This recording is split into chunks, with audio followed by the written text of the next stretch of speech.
340 টাকা মজুরি প্রদান করতে হবে। দোকানপাট খুলছে না, অফিস আদালত খুলছে না, অফিস আদালত খুলছে না। 9 জুলাই সারা দেশব্যাপী সাধারণ ধর্মঘট সফল করুন।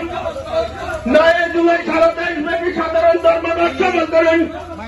এই ধর্মঘট থেকে আওয়াজ তুলুন। 9 জুলাই গাড়ির চাকা ঘুরছে না, 9 জুলাই গাড়ির চাকা ঘুরছে না, 9 জুলাই দিতে হবে। নির্মাণ শ্রমিকদের ইএসআই কভারেজ দিতে হবে এবং সেই সাথে কল্যাণ তহবিল থেকেও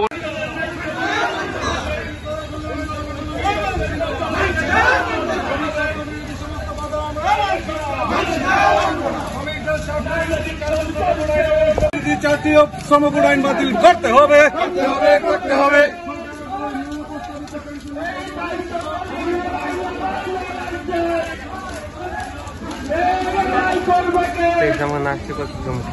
বন্ধ করতে হবে, প্রিপেড স্মার্ট মিটার বন্ধ করতে হবে, কাজের অধিকার মৌলিক অধিকার হিসেবে গৃহীত করতে হবে, খালি পদ পূরণ করতে হবে এবং বেকারদের জন্য কর্মসংস্থান সৃষ্টি করতে হবে। মনরেগা স্কিম 200 দিনেও 600 টাকা দৈনিক মজুরি সহ সম্প্রসারণ করতে হবে। শহরের জন্য কর্মসংস্থান করতে হবে। খাদ্য, ওষুধ, কৃষি উপকরণ ও যন্ত্রপাতির উপর জিএসটি প্রত্যাহার করতে হবে। পেট্রোলিয়াম পণ্য ও রান্নার গ্যাসের উপর কেন্দ্রীয় আবগারি শুল্ক যথেষ্ট পরিমাণে কমাতে হবে। খাদ্য নিরাপত্তা নিশ্চিত করে পাবলিক ডিস্ট্রিবিউশনের সিস্টেম সার্বজনীন করতে হবে।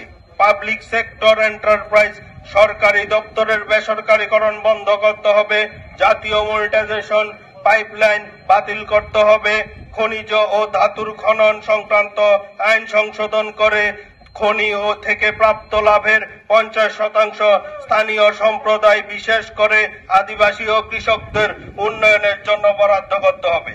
সকল কৃষি পণ্যের জন্য C2+ 50% হারে বীজ, সার, বিদ্যুৎ প্রভৃতি ক্ষেত্রে কৃষকদের জন্য ভর্তুকি বৃদ্ধি ও আইনি গ্যারান্টি সহ ঋণ মুকুব প্রকল্প চালু করতে হবে।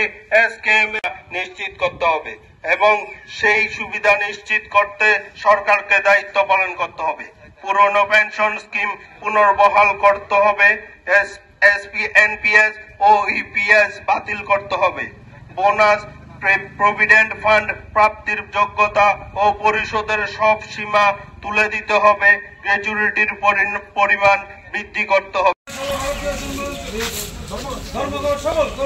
আজকের র্যালিতে দলে দলে যোগ দেন। ধর্মঘটের সমর্থনে আজকের র্যালিতে নারী পুরুষ দলে দলে যোগ দেন।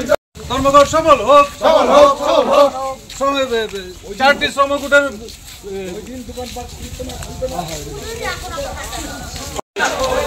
ইনকিলাব জিন্দাবাদ।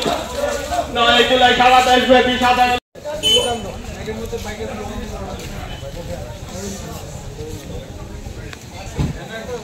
300 দিনের কাজ 200 দিনের কাজ 340 টাকা মজুরি প্রদান করতে সারা দেশব্যাপী সাধারণ ধর্মঘট সফল করুন। ওই ধর্মঘট থেকে আওয়াজ তুলন অথবা আলোচনা থেকে বিরত থেকে আমাদের আলোচনার সুযোগ করে দিলেন। আমি আপনাদের সকলকে তৎসঙ্গে এই করমুখ বাজার এলাকার সমস্ত ক্রেতা বিক্রেতা, দোকানদার, মোটর শ্রমিক এবং দৈনিক হাজিরার কর্মী যারা আমাদের আলোচনা শুনছেন, আপনাদের সকলের কাছে আমার রক্তিম অভিনন্দন জানিয়ে আমি 2-4টি বিষয় আলোচনা আপনাদের সামনে তুলে ধরার চেষ্টা করব। বন্ধুরা, আপনারা শুনেছেন 17 দফা দাবি আলোচনা করতে গেলে হয়তো একার পক্ষে অনেকক্ষণ সময়ের ব্যাপার। তাই আমরা খন্ড খন্ড করে বিভিন্ন বক্তা 2-4টি করে বিষয় আলোচনা করার যে আমি অভিপ্রায় আমরা করেছি, এর থেকে আমি 1-2টো বিষয় আপনাদের বোঝার জন্য বলার চেষ্টা করব। প্রথমটা হলো, আপনারা জানেন গ্রামীণ এলাকায় গরিব অংশের মানুষের প্রথম এবং প্রধান যে আয় উপার্জনের মাধ্যম সেটা হলো রেগার কাজ। রেগার কাজ বর্তমানে এই ত্রিপুরা রাজ্যে আইপিএফটি, বিজেপি এবং ত্রিপুরা মোটর ত্রিদলীয় একটি জোট সরকার পরিচালনায় তারা এই সরকারটাকে এগিয়ে নিয়ে যাওয়ার চেষ্টা করছেন, যাকে আমরা ট্রিপল ইঞ্জিন বলি এবং উন্নয়নের তিনটি মুখ বলে জানি। এরাও বলেন গর্ব করে যে এরা কেন্দ্র, রাজ্য এবং এডিসিতে সরকারে আছেন, জনগণের জন্য অবাধ অফুরন্ত মানে খেয়ে শেষ না করতে পারা সহায় সম্পদ তৈরি করে দিতে পারবেন। এটা তাদের যেমন প্রতিশ্রুতি, গরিব অংশের মানুষও আজ থেকে 7 বছর আগে এই বিশ্বাসের সঙ্গে 2023 সালের বিধানসভা নির্বাচনের আগেও তাদের দৃঢ় বিশ্বাস ছিল যে এতে ত্রিপুরা মোটাও তাদের প্রতিশ্রুতি রক্ষা করবে।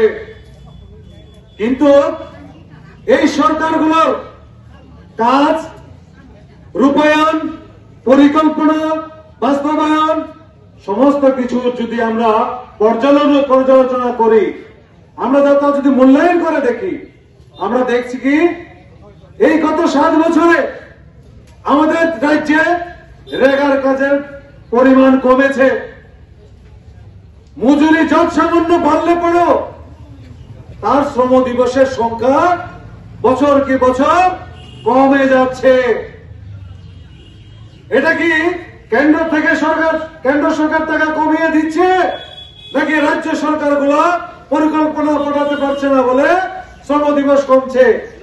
এর পর্যালোচনা যদি এর বিষয়ে যদি আমরা ব্যাখ্যা করি, তাহলে আমরা দেখব অ্যাকচুয়ালি কাজের দাবিতে যতটুকু মুখর হওয়ার কথা, কাজের দাবি নিয়ে যতটুকু তৎপর হওয়ার কথা তাদের, সেই নিরিখে তারা কাজের কথা বলে, কিন্তু কাজের দাবিতে তারা ততটুকু তৎপরতা তুলে আনতে পারেন নাই।